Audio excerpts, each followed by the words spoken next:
विपत्ति के नाश के लिए मंत्र। शरणागत दीनार्थ परित्राण परायणे सर्वेश्यार्थी हरे देवी नारायणी नमस्तुते। और भय नाश के लिए सर्वस्वरूपे सर्वेशे सर्वशक्ति समन्विते भवभय त्राहि नो देवी दुर्गे देवी नमस्तुते। ओम जयंती मंगला काली भद्रकाली कपालिनी दुर्गा क्षमा शिवा धात्री स्वाहा स्वधा नमस्तुते। नमो अध्यायः निशुंभ वध। मैं अर्धनारीश्वर के नवमो अध्याय निशुंभ वध।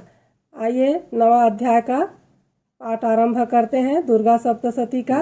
मैं अर्धनारीश्वर के श्री विग्रह की निरंतर शरण लेता हूँ। उसका वर्ण बंदूक पुष्प और स्वर्ण के समान रक्त पित्त मिश्रित है। वह अपनी भुजाओं में सुंदर अक्षमाला पास अंकुश और वरद मुद्रा धारण करता है। अर्धचंद्र उसका आभूषण है तथा वह 3 नेत्रों से सुशोभित है। राजा ने कहा, भगवान आपने रक्त बीज के वध से संबंध रखने वाला देवी चरित्र का यह अद्भुत महात्मा मुझे बतलाया। अब रक्त बीज के मारे जाने पर अत्यंत क्रोध में भरे हुए शुंभ और निशुंभ ने जो कर्म किया उसे मैं सुनना चाहता हूँ।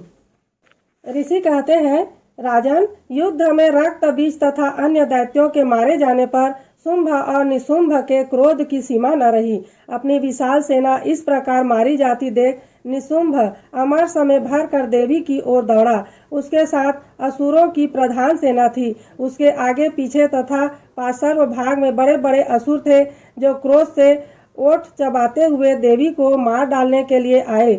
महापराक्रमी शुंभ भी अपनी सेना के साथ मातृगणों से युद्ध करके क्रोधवश चंडिका को मारने के लिए आ पहुंचा। तब देवी के साथ शुंभ और निशुंभ का घोर संग्राम छिड़ गया।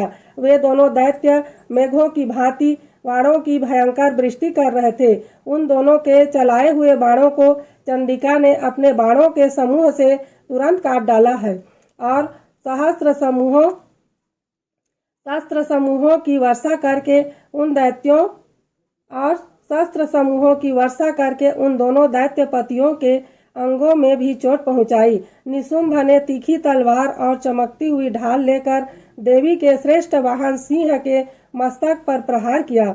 अपने वाहन को चोट पहुंचने पर देवी ने क्षुरप्र नामक बाण से निशुंभ की श्रेष्ठ तलवार तुरंत ही काट डाली है और उसकी ढाल को भी, जिसमें 8 चांद जड़े थे, खंड खंड कर दिया।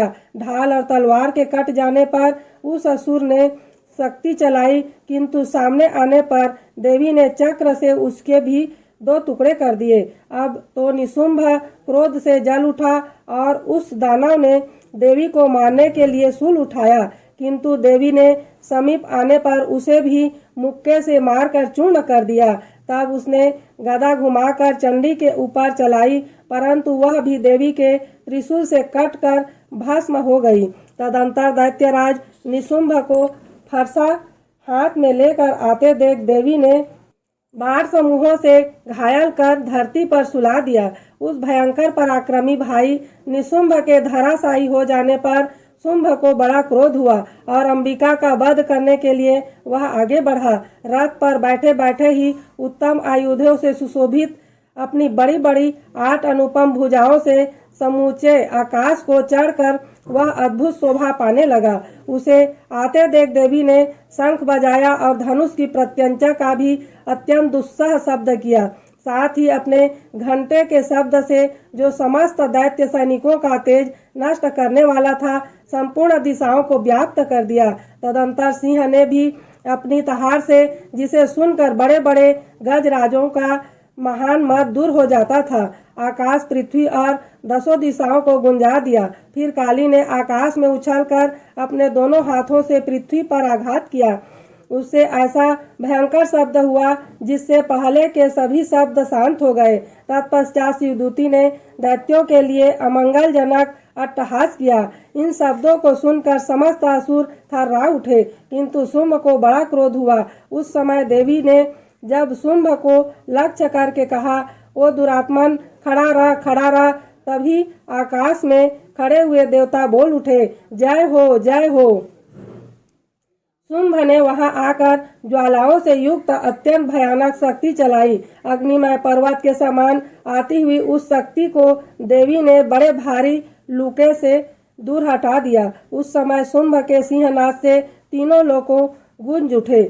राजन, उसकी प्रतिध्वनि से वज्रपात के समान भयानक शब्द हुआ, जिसने अन्य सब शब्दों को जीत लिया।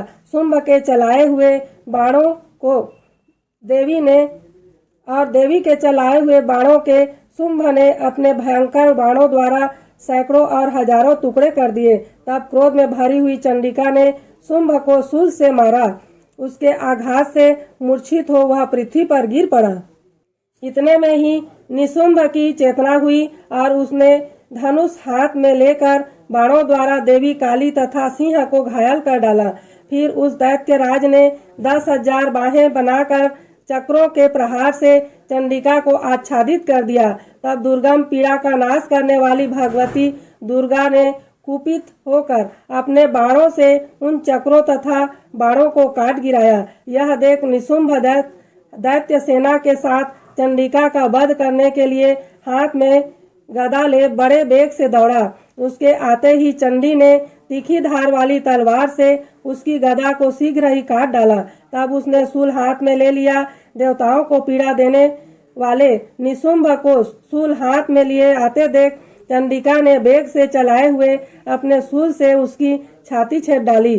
शूल से विदीर्ण हो जाने पर उसकी छाती से एक दूसरा महाबली एवं महापराक्रमी पुरुष खड़ीरा करता हुआ निकला। उस निकले हुए पुरुष की बात सुनकर देवी ठठाकर हंस पड़ी और खड़ग से उन्होंने उसका मस्तक काट डाला। फिर तो वह पृथ्वी पर गिर पड़ा। तदंतर सिंह अपने दाढ़ों से असुरों की गर्दन कुचल कर खाने लगा। यह बड़ा भयंकर दृश्य था। उधर काली तथा शिवदूती ने भी अनन्य देवताओं का भक्षण आरंभ किया। कौमारी की शक्ति से विदुर होकर कितने ही महादैत्य नष्ट हो गए। ब्रह्माणी के मंत्रपुत जल से निस्तेज होकर कितने ही भाग खड़े हुए। कितने ही दैत्य माहेश्वरी की त्रिशूल से छिन्न भिन्न हो धराशायी हो गए।